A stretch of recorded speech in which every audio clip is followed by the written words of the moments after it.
एक तरफ जहां आरजेडी के तरफ से बिहार के सभी जिला मुख्यालयों पर जातिगत जनगणना को लेकर के प्रदर्शन किया जा रहा है, तो वहीं दूसरी तरफ बिहार एनडीए में शामिल घटक दल जदयू भी जातिगत जनगणना को लेकर के पीछे हटने को तैयार नहीं है।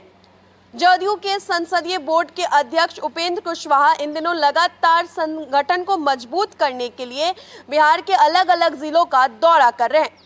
उस दौरान जब उन्होंने मीडिया कर्मियों ने जब उनसे जातिगत जनगणना को लेकर के सवाल पूछा, तब उन्होंने कहा कि देश के विकास के लिए जातिगत जनगणना होनी चाहिए।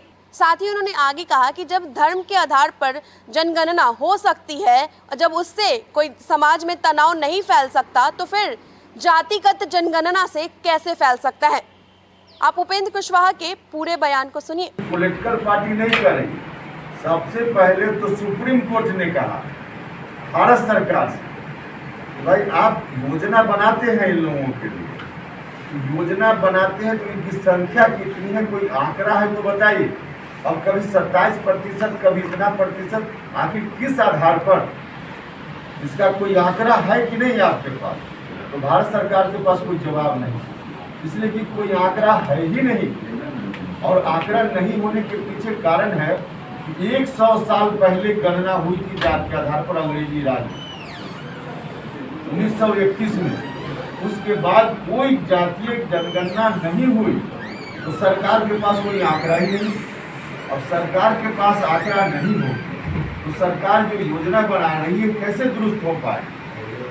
एक दूसरा, इतने दिनों में सामाजिक प्रक्रिया है, वर्ग के अंदर वर्ग बनता है, कोई भी जैसे ओबीसी ही है, एससी ही है, इनको सुविधा जरूर सरकार दे रही, लेकिन इसमें भी वर्ग बन गया। कुछ संपन्न, सुविधा संपन्न लोग हो गए हैं और कुछ लोग आज भी बहुत पीछे हैं। तो इनकी संख्या का पता चले कि कौन लोग पीछे, आज भी बहुत पीछे छूट गए हैं और कौन लोग आगे बढ़ गए हैं, इनकी संख्या का पता चले तो उनके लिए विशेष योजना बनाने का काम सरकार कर सकती है।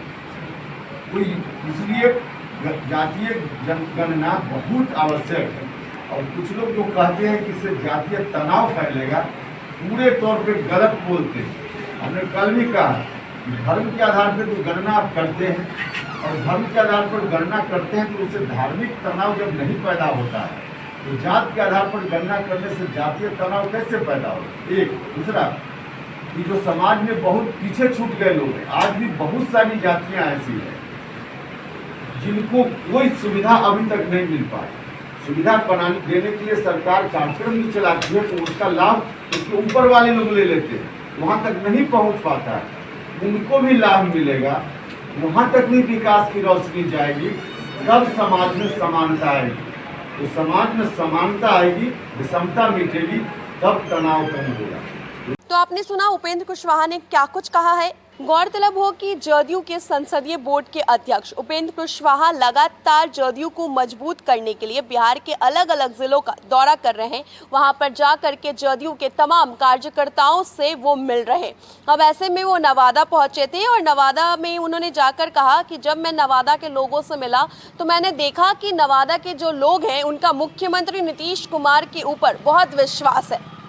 उन्होंने अपने कार्यकर्ताओं से कहा कि जितनी भी बिहार सरकार की योजनाएं हैं उसको गांव के हर घर में पहुंचाना है। साथ ही उन्होंने जातिगत जनगणना को लेकर के बयान दिया। उन्होंने कहा कि अगर इस देश में विकास चाहिए तो जातिगत जनगणना होनी ही चाहिए। फिलहाल के लिए इतना ही। आप देखते रहिए फर्स्ट बिहार झारखंड। धन्यवाद।